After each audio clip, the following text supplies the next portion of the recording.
నమస్తే, welcome to Bhavat media. ముందుగా headlines.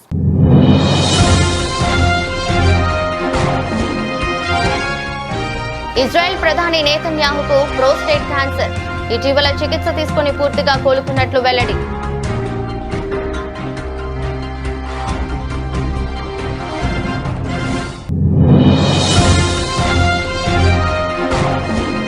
TMC దౌర్జన్యానికి సంబంధించిన ఫైల్స్ బయటకు తీస్తామన్న మోదీ. తృణమూల్ కాంగ్రెస్ మహిళా వ్యతిరేకి అని ఆరోపణ.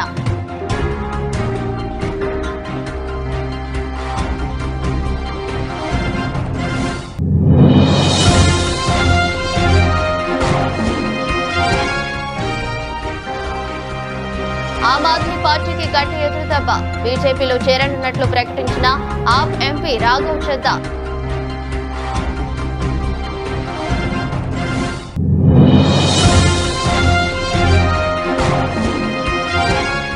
ఆప్ నాయకత్వంపై అన్నా హజారే తీవ్ర విమర్శలు. అధికారం డబ్బుకే ఆప్ ప్రాధాన్యమిస్తుందని ఆరోపణ.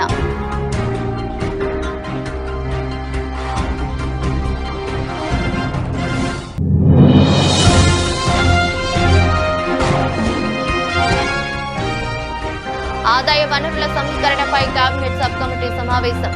సవరించిన మార్కెట్ విలువలను అమలు చేయాలని నిర్ణయం.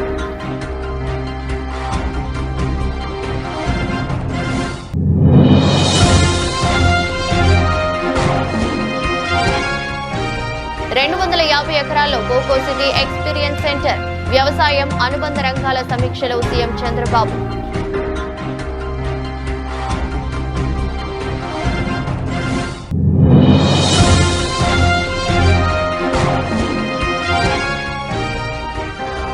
ఫలించిన చర్చలు. ముగిసిన ఆర్టీసీ సమ్మె. ఉదయం నుంచే రాష్ట్ర వ్యాప్తంగా రోడ్డెక్కిన ఆర్టీసీ బస్సులు.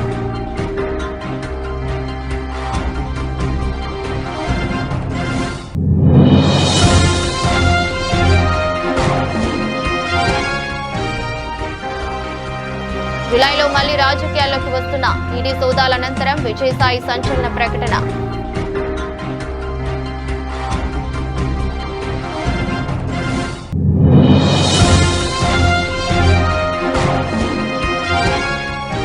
కొత్త పార్టీ పేరు ప్రకటించిన కవిత. తెలంగాణ రాష్ట్ర సేన టీఆర్ఎస్ గా పేరు ఖరారు.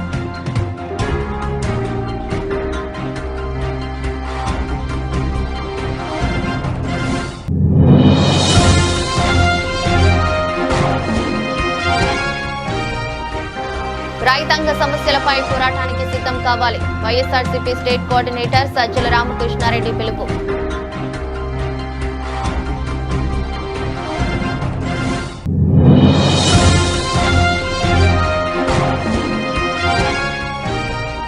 గుజరాత్ పై 5 వికెట్ల తేడాతో బెంగళూరు ఘన విజయం. 206 పరుగుల భారీ లక్ష్యాన్ని ఛేదించిన రాయల్ ఛాలెంజర్స్.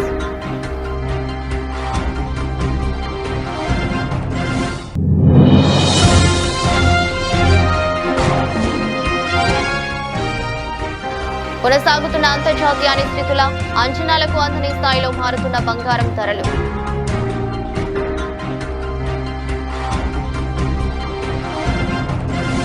ఇజ్రాయెల్ ప్రధాని బెంజమిన్ నేతన్యాహు తనకు ప్రోస్టేట్ క్యాన్సర్ సోకిందని, ప్రారంభ దశలో ఉన్నప్పుడే దానికి విజయవంతంగా చికిత్స తీసుకున్నానని అధికారికంగా వెల్లడించారు. ఇరాన్తో యుద్ధం జరుగుతున్నందున తన విషయాన్ని ఇంతకాలం గోప్యంగా ఉంచినట్లు ప్రకటించారు. ప్రస్తుతం తాను పూర్తి ఆరోగ్యంతో ఉన్నానని స్పష్టం చేశారు. 7.5 క్రితం ప్రోస్టేట్ గ్రంథి సమస్యకు శస్త్రచికిత్స చేయించుకున్నానని, అప్పటి నుంచి క్రమం తప్పకుండా వైద్య పరీక్షలు చేయించుకుంటున్నానని నేతన్యాహు తెలిపారు. ఇటీవలి పరీక్షలో 0.9 సెంటీమీటర్ల పరిణామంలో ఒక కణితిని గుర్తించారని, అది ప్రారంభ దశ క్యాన్సర్ గా నిర్ధారణ అయిందని వివరించారు. అయితే అది ఇతర భాగాలకు వ్యాపించలేదని, వైద్యుల సలహా మేరకు రేడియేషన్ థెరపీ తీసుకున్నానని చెప్పారు. ఈ చికిత్సతో క్యాన్సర్ పూర్తిగా తొలగిపోయిందని వైద్య నివేదికలు ధృవీకరించినట్లు పేర్కొన్నారు. להשיג שלום היסטורי בין ישראל ללבנון. וברור לנו שחיזבאללה מנסים לחבל בזה. אנחנו שומרים על חופש פעולה מלא נגד כל איום, גם איומים מתהווים.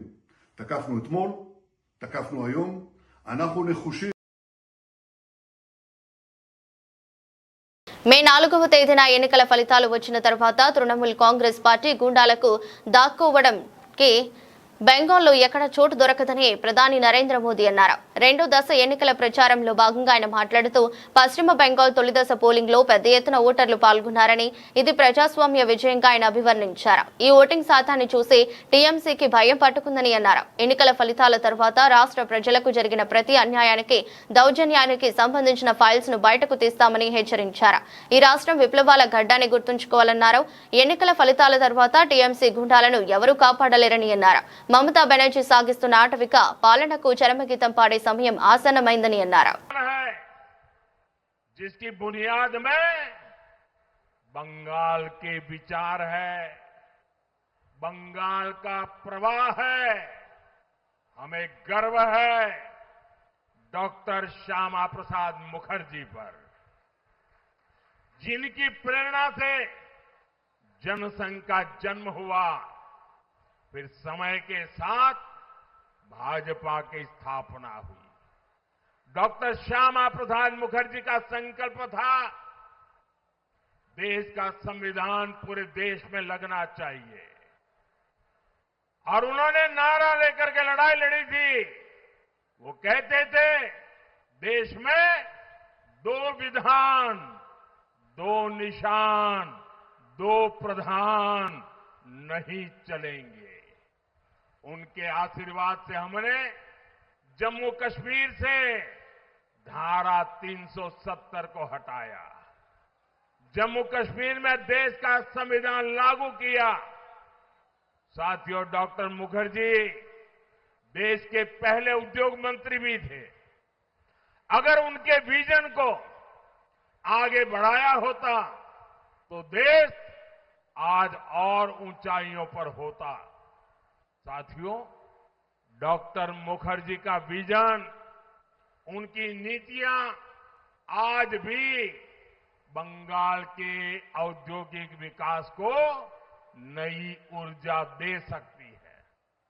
लेकिन हम यहां देखते हैं कैसे टीएमसी ने अपने 15 साल में बंगाल के औद्योगिक विकास को चौपट करके रख दिया है। टीएमसी के खोखले वादों और सिंडिकेट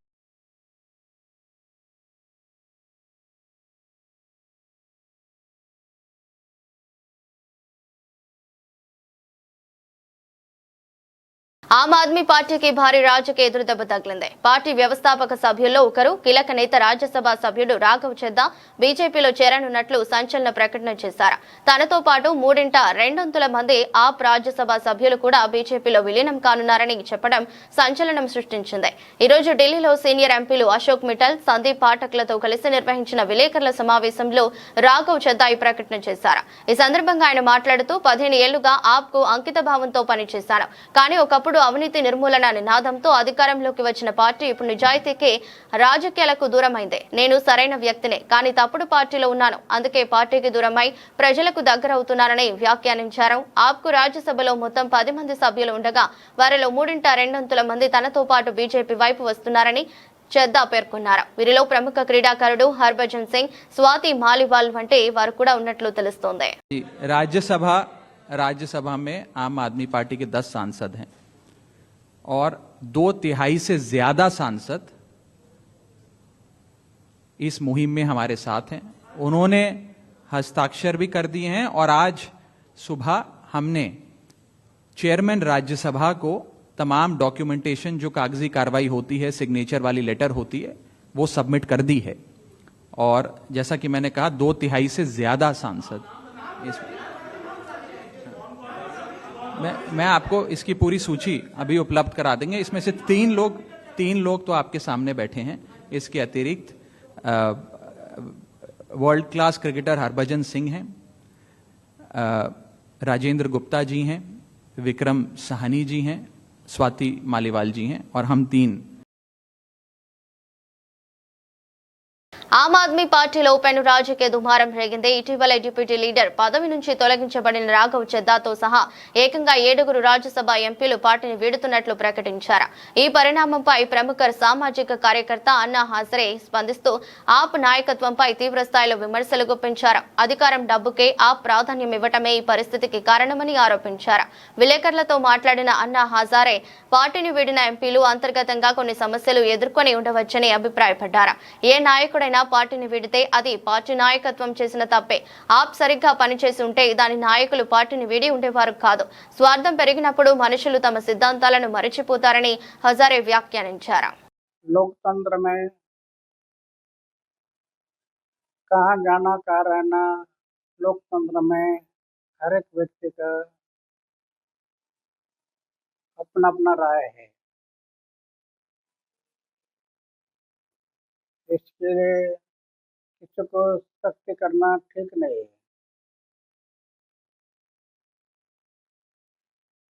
क्योंकि उनकी राय लोकतंत्र में उनको कुछ ना कुछ दिक्कतें आई होगी, इसलिए वो चले गए। कुछ ना कुछ तो कारण होगा। पक्ष और पार्टी का संविधान में नाम है क्या? पक्ष और पार्टी का संविधान में कहाँ लिखा है कि ये पक्ष है वो पक्ष है? संविधान में पक्ष और पार्टी का नाम नहीं है।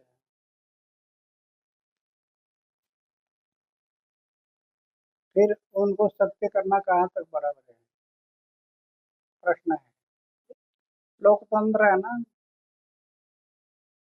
लोकतंत्र है, उनको जो लगता है जहाँ जाना वो आ जाए, उनको सख्ती क्या करना है? इसका कारण कोई पक्ष और पार्टी से स्थलांतर करता है तो वो दोष उनका है। अगर सही सही सही पक्ष और पार्टी चलती तो नहीं जाते। पक्ष और पार्टी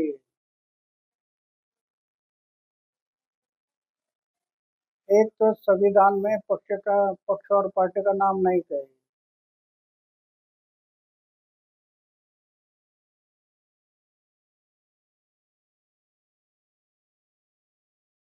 తెలంగాణ సచివాలయంలో ఆదాయ వనరుల సమీకరణపై కేబినెట్ సబ్ కమిటీ సమావేశమైంది. సవరించిన మార్కెట్ విలువలను అమలు చేయాలని నిర్ణయించింది. మే మొదటి వారం నుంచి రాష్ట్రంలో భూముల రిజిస్ట్రేషన్ ధరలు పెరగనున్నాయి. పారిశ్రామికవేత్తల ఆమోదంతోనే Hyderabad industrial land transformation policy అమలు కానున్నట్లు కేబినెట్ సబ్ కమిటీ తెలిపింది. ఓఆర్ఆర్ బయట ఇండస్ట్రియల్ పార్కులు ఏర్పాటు చేయనున్నట్లు వెల్లడించింది. ఆదాయ సమీకరణపై అశ్రద్ధ వహిస్తే వేటు తప్పదని అధికారులను కేబినెట్ సబ్ కమిటీ హెచ్చరించింది. కొత్త ఇండస్ట్రియల్ పాలసీలో కార్మికుల వసతి కోసం డార్మెటరీలు తప్పనిసరి చేసింది. కాగా రాష్ట్రంలో వ్యవసాయ భూముల మార్కెట్ విలువ గరిష్టంగా 2 నుంచి 3 రెట్లు పెరిగే అవకాశం ఉంది. ప్రస్తుతం ఎకరాకు 6 లక్షల రూపాయలుగా ఉన్న విలువ 12 లక్షల రూపాయల నుంచి 18 లక్షల రూపాయల వరకు పెరిగే అవకాశం ఉంది. రాష్ట్రంలో వ్యవసాయ రంగాన్ని మరింత బలోపేతం చేసేలా రైతులకు భద్రత, ఆర్థిక ఆదాయం వచ్చేలా చర్యలు చేపట్టాలని అధికారులను ముఖ్యమంత్రి నారా చంద్రబాబు నాయుడు ఆదేశించారు. డిమాండున్న పంటల్ని సాగు చేసేలా రైతులకు అవగాహన కల్పించాలని, ఏది లాభదాయకమో దాని గురించి వివరించి చెప్పాలని సీఎం అన్నారు. అలాగే 365 రోజులు పంటలు పండించేలా చూడాలని, భూమిని భాగాలుగా విభజించి ఒకే రైతు వివిధ రకాల పంటలు సాగు చేసేలా ప్రోత్సహించాలన్నారు. క్యాంపు కార్యాలయంలో శుక్రవారం వ్యవసాయ అనుబంధ రంగాలపై ఆయా శాఖల ఉన్నతాధికారులతో ముఖ్యమంత్రి సమీక్ష నిర్వహించారు. రైతులు ప్రకృతి సాగు కింద చేసే ఉత్పత్తులను సర్టిఫికేషన్ తో విక్రయించేలా చర్యలు చేపట్టాలని, దీంతో ఆయా ఉత్పత్తులకు అధిక ధర లభిస్తుందని అధికారులతో సీఎం చెప్పారు. రాష్ట్రంలో గతేడాది రబీలో హెక్టారుకు యూరియా వినియోగం తగ్గడం శుభ పరిణామమని అన్నారు. రైతు బజార్ల నుంచి డోర్ డెలివరీ చేసేలా వ్యవస్థను తీర్చిదిద్దాలని, దీనికోసం ఏదైనా ఏజెన్సీ సేవలు వినియోగించుకునేలా కార్యాచరణ చేపట్టాలని అధికారులకు ముఖ్యమంత్రి సూచించారు. తెలంగాణలో 3 రోజులుగా ప్రజా రవాణాను స్తంభింపజేసిన టీజీఎస్ఆర్టీసీ సమ్మెకు శుభం కార్డు పడింది. డిప్యూటీ సీఎం మల్లు భట్టి విక్రమార్క నేతృత్వంలోని మంత్రుల ఉపసంఘంతో ఆర్టీసీ జేఏసీ నేతలు జరిపిన చర్చలు ఫలప్రదం కావడంతో సమ్మెను విరమిస్తున్నట్లు ప్రకటించారు. కార్మికుల ప్రధాన డిమాండ్లపై ప్రభుత్వం సానుకూలంగా స్పందించడంతో ఏప్రిల్ 22న ప్రారంభమైన నిరవధిక సమ్మె ముగిసింది. ప్రభుత్వ హామీతో ఇవాళ ఉదయం తొలి షిఫ్ట్ నుంచే బస్సులు రోడ్డెక్కాయి. తెలంగాణ సెక్రటేరియట్లో శుక్రవారం అర్ధరాత్రి వరకు మంత్రుల బృందంతో జేఏసీ నాయకులు సుదీర్ఘంగా చర్చలు జరిపారు. ఈ సందర్భంగా తమ 32 డిమాండ్లను ప్రభుత్వం ముందుంచారు. ముఖ్యంగా 2021-25 సంవత్సరాలకు సంబంధించిన వేతన సవరణలు అమలు చేయాలని, 30% ఫిట్మెంట్ ఇవ్వాలని పట్టుబట్టారు. కార్మికుల డిమాండ్లను సావధానంగా విన్న ప్రభుత్వం వాటి పరిష్కారానికి అంగీకారం తెలిపింది. చర్చల అనంతరం డిప్యూటీ సీఎం భట్టి విక్రమార్క మీడియాతో మాట్లాడుతూ కార్మికులకు 11% ఫిట్మెంట్ ఇచ్చేందుకు ప్రభుత్వం నిర్ణయించిందని వెల్లడించారు. అలాగే ఎప్పటి నుంచో పెండింగ్ లో ఉన్న ఆర్టీసీ ఉద్యోగుల ప్రభుత్వ విలీనం అంశంపై అధికారులు, కార్మిక సంఘాల నేతలతో ఒక కమిటీని ఏర్పాటు చేయనున్నట్లు తెలిపారు. దీంతో పాటు కార్మిక సంఘాల గుర్తింపు ఎన్నికలను కూడా త్వరలోనే నిర్వహిస్తామని స్పష్టమైన హామీ ఇచ్చారు. ఆర్టీసీ అనేది ప్రభుత్వంలో అంతర్భాగమని, కార్మికుల సంక్షేమానికే తమ ప్రభుత్వం కట్టుబడి ఉందని భట్టి విక్రమార్క పేర్కొన్నారు. కార్మికులను తమ కుటుంబ సభ్యులుగా భావిస్తున్నామని, వారి సమస్యల పరిష్కారానికి ఎల్లప్పుడూ సిద్ధంగా ఉంటామని భరోసా ఇచ్చారు. మీరు లేవనెత్తినటువంటి ప్రధానమైనటువంటి అంశాలు ముఖ్యంగా ఆర్టీసీ సంబంధించి, టీజీఆర్టీసీ సంబంధించి గుర్తింపు ఎన్నికలు నిర్వహించుకోవటానికి ప్రభుత్వం అంగీకరించిందని చెప్పారు. అలాగే మరొక ప్రధానమైనటువంటి అంశం, దశాబ్దాల పైబడి ఆర్టీసీలో పనిచేస్తున్నటువంటి కార్మికులు కోరినటువంటి ప్రధానమైన కోరిక విలీనానికి సంబంధించినటువంటి అంశం. ఈ విలీనానికి సంబంధించినటువంటి అంశంపై కూడా సుదీర్ఘంగా చర్చించిన తర్వాత ఆర్టీసీ విలీన ప్రక్రియకు సంబంధించి అధికారులతో మరియు కార్మిక నాయకులతో కలిపి ఒక అధికారిక కమిటీని ప్రకటించడానికి నిర్ణయించింది. అంశాలను కూడా లోతుగా అధ్యయనం చేసి ఇరుపక్షాలు కూడా ఉన్న పరిస్థితులు అర్థం చేసుకున్న తర్వాత ఈ డిఆర్సీ సంబంధించి 11%కి నిర్ణయం చేయాలి ప్రభుత్వం నిర్ణయించిందని చెప్పడానికి సంతోషిస్తా ఉన్నాను. ప్రకర్షంగా చర్చించి సాధ్యమైనంత మేరకు అన్ని అంశాలని పరిష్కరించుకోవడం కోసం ఆర్టీసీ యాజమాన్యాన్ని చొరవ చూపించి వెంటనే ఆ చర్చలు కూడా ప్రారంభించి కార్యాచరణ ముగించవలసింది కూడా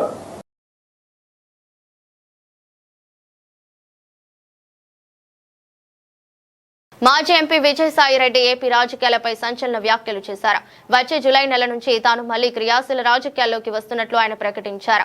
ఆంధ్రప్రదేశ్ మద్యం కేసులో భాగంగా తన నివాసంలో ఈడీ సోదాలు ముగిసిన అనంతరం మీడియాతో మాట్లాడారు. రాజకీయాల్లోకి పునరాగమనం చేయడమే కాకుండా త్వరలోనే మీడియా రంగంలో కూడా అడుగు పెడుతున్నట్లు విజయసాయిరెడ్డి వెల్లడించారు.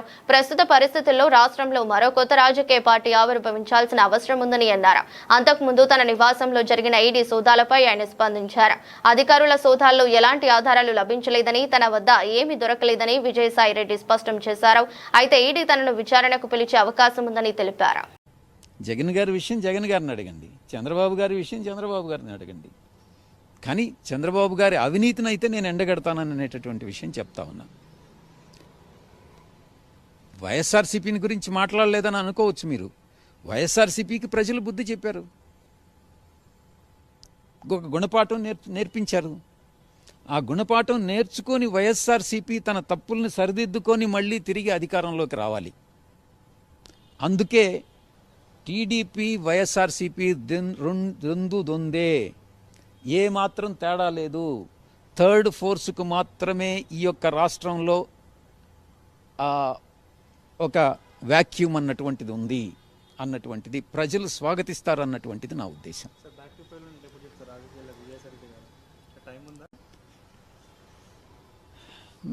జూలై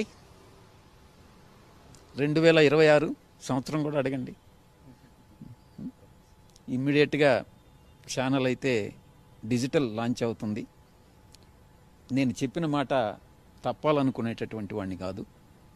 అటు మీడియా రంగంలోనూ ఇటు రాజకీయ రంగంలోనూ ప్రవేశ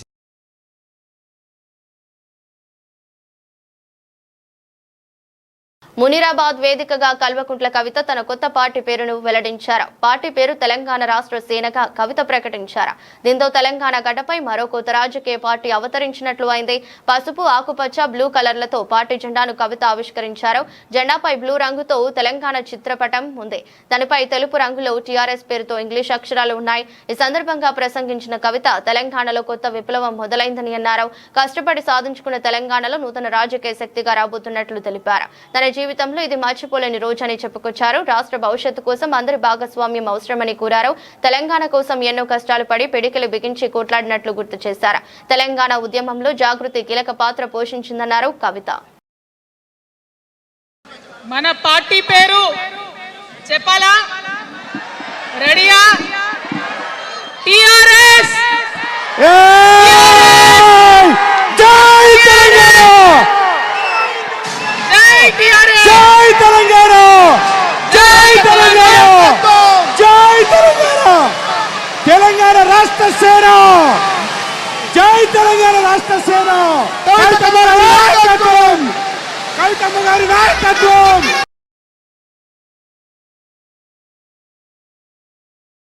రైతాంగ సమస్యలపై పోరాటానికి సిద్ధం కావాలని వైఎస్ఆర్సీపీ స్టేట్ కోఆర్డినేటర్ సజ్జల రామకృష్ణారెడ్డి పిలుపునిచ్చారు. తాడేపల్లిలోని వైఎస్ఆర్సీపీ కేంద్ర కార్యాలయంలో రైతు విభాగ వర్కింగ్ ప్రెసిడెంట్లు, రాష్ట్ర ఉపాధ్యక్షులు, ప్రధాన కార్యదర్శులు, జిల్లా అధ్యక్షులతో కీలక సమావేశం నిర్వహించారు. సమావేశానికి ముఖ్య అతిథిగా పార్టీ రాష్ట్ర కోఆర్డినేటర్ సజ్జల రామకృష్ణారెడ్డి హాజరయ్యారు. అనంతరం మాట్లాడుతూ రైతు విభాగం పార్టీకి అత్యంత కీలకమని, గ్రామ స్థాయి నుంచి జిల్లా స్థాయి వరకు సంస్థాగత బలోపేతంపై దృష్టి పెట్టాలని సజ్జల రామకృష్ణారెడ్డి సూచించారు. రైతాంగ సమస్యలపై నిరంతరం చర్చలు జరిపి అవసరమైతే ప్రత్యేక టాస్క్ ఫోర్స్ ఏర్పాటు చేసి ముందుకు వెళ్లాలని అన్నారు. రైతుల సమస్యలను ప్రజల్లోకి తీసుకెళ్లి ప్రభుత్వ వైఫల్యాలను ఎండగట్టాలని పిలుపునిచ్చారు. మన అధ్యక్షుడికి దీని మీద ఎంత ఆసక్తి ఉందనేది మీ అందరికీ తెలిసిందే. మన పార్టీ పేరులోనే అది ఇమిడి కూడా ఉంది. సో ఇన్ని రకాలుగా కీలకమైన విభాగం, దీని మీద మనం చర్చకు కూర్చున్నప్పుడు ఏదో ఉపన్యాసాలకని కాకుండా అభిప్రాయాలు కూడా షేర్ చేసుకొని ఆ కంటిన్యూస్గా పార్టీ ఏదైతే జగన్మోహన్ రెడ్డి గారు ఆశిస్తారో ప్రజలతో మమేకమై ఉండాలి. ఈ పర్టికులర్ రైతుల అగ్రికల్చర్కి సంబంధించి వస్తే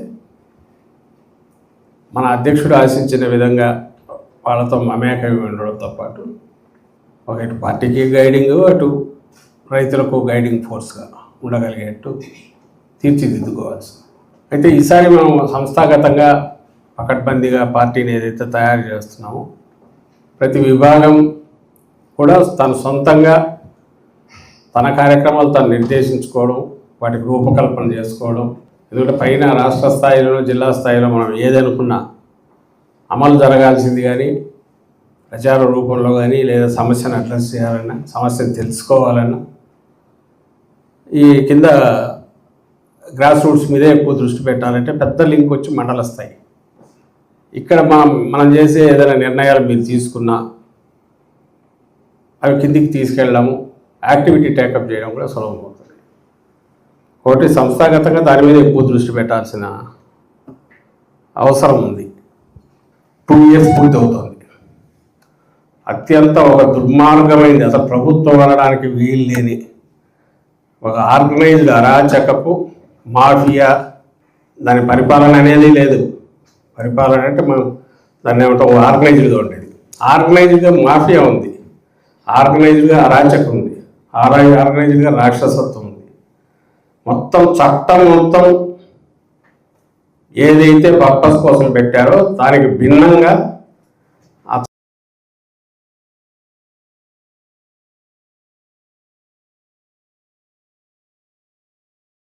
ఐపీఎల్లో రాయల్ ఛాలెంజర్స్ బెంగళూరు సొంత గడ్డపై అద్భుత విజయాన్ని నమోదు చేసింది. చిన్నస్వామి స్టేడియం వేదికగా గుజరాత్ టైటాన్స్ తో జరిగిన ఉత్కంఠభరిత మ్యాచ్ లో 5 వికెట్ల తేడాతో గెలుపొందింది. గుజరాత్ నిర్దేశించిన 206 పరుగుల భారీ లక్ష్యాన్ని విరాట్ కోహ్లీ, దేవదత్ పడిక్కల్ అద్భుత ఇన్నింగ్స్లలో మరో 7 బంతులు మిగిలి ఉండగానే ఛేదించింది. భారీ లక్ష్య ఛేదనలో ఆర్సీబీకి ఆరంభంలోనే ఎదురు దెబ్బ తగిలింది. అయితే ఆ తర్వాత క్రీజులోకి వచ్చిన పడిక్కల్ తో కలిసి కోహ్లీ ఆకాశమే హద్దుగా చెలరేకారు.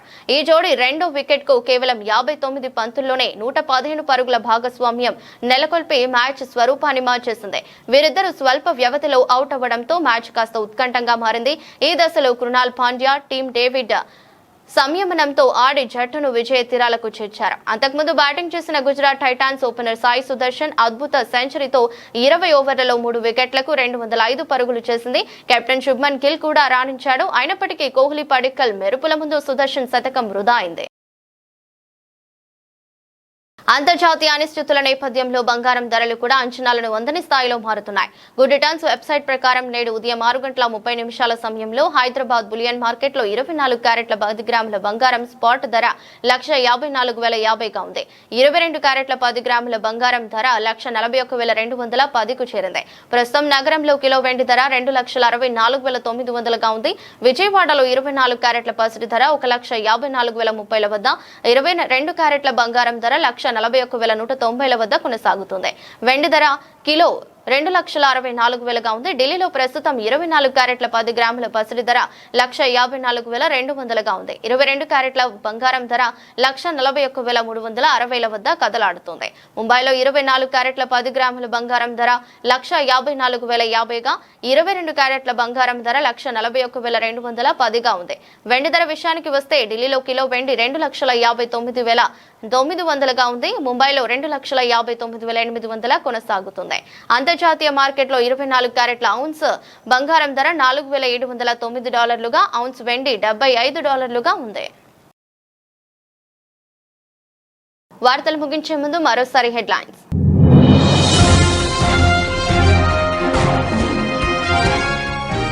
ఇజ్రాయెల్ ప్రధాని నేతన్యాహుకు ప్రోస్టేట్ క్యాన్సర్. ఇటీవల చికిత్స తీసుకుని పూర్తిగా కోలుకున్నట్లు వెల్లడి.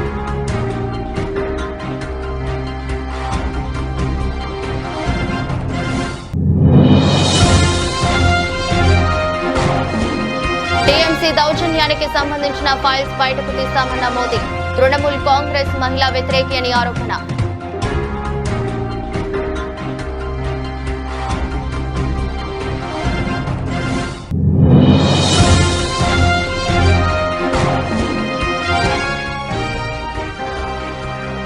ఆమ్ ఆద్మీ పార్టీకి గట్టి ఎదురుదెబ్బ. బీజేపీలో చేరనున్నట్లు ప్రకటించిన ఆప్ ఎంపీ రాఘవ్ చద్దా.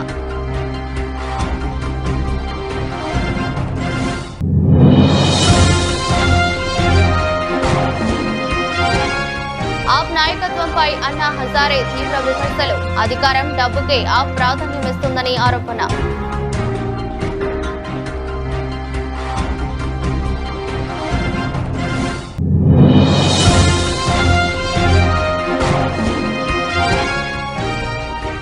ఆదాయ వనరుల సమీకరణపై కేబినెట్ సబ్ కమిటీ సమావేశం.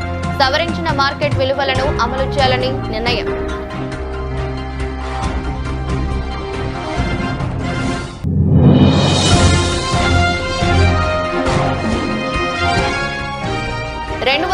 ఎకరాల్లో కోకో సిటీ ఎక్స్పీరియన్స్ సెంటర్. వ్యవసాయం, అనుబంధ రంగాల సమీక్షలో సీఎం చంద్రబాబు.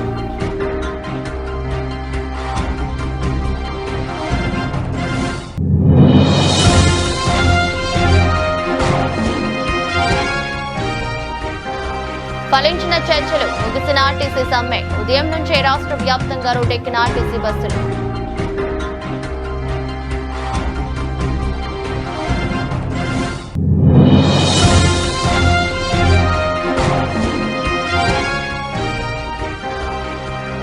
జులైలో మళ్లీ రాజకీయాల్లోకి వస్తున్న ఈడీ సోదాల అనంతరం విజయసాయి సంచలన ప్రకటన.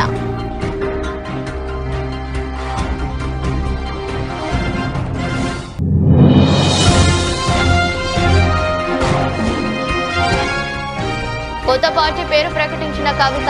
తెలంగాణ రాష్ట్ర సేన టీఆర్ఎస్ గా పేరు ఖరారు.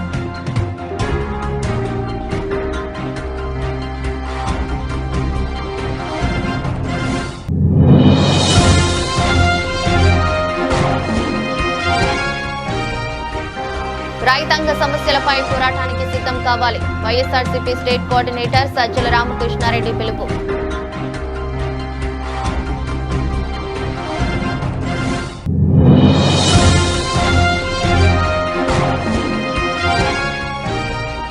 గుజరాత్ పై 5 వికెట్ల తేడాతో బెంగళూరు ఘన విజయం. 206 పరుగుల భారీ లక్ష్యాన్ని ఛేదించిన రాయల్ ఛాలెంజర్స్.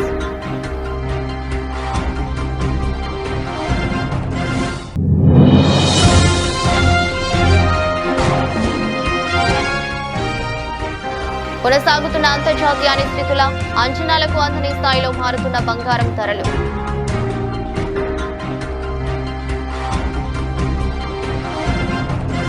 ఇది రోజు బులెటిన్. మరో బులెటిన్లో మళ్ళీ కలుద్దాం. అంతవరకు సెలవు. నమస్కారం.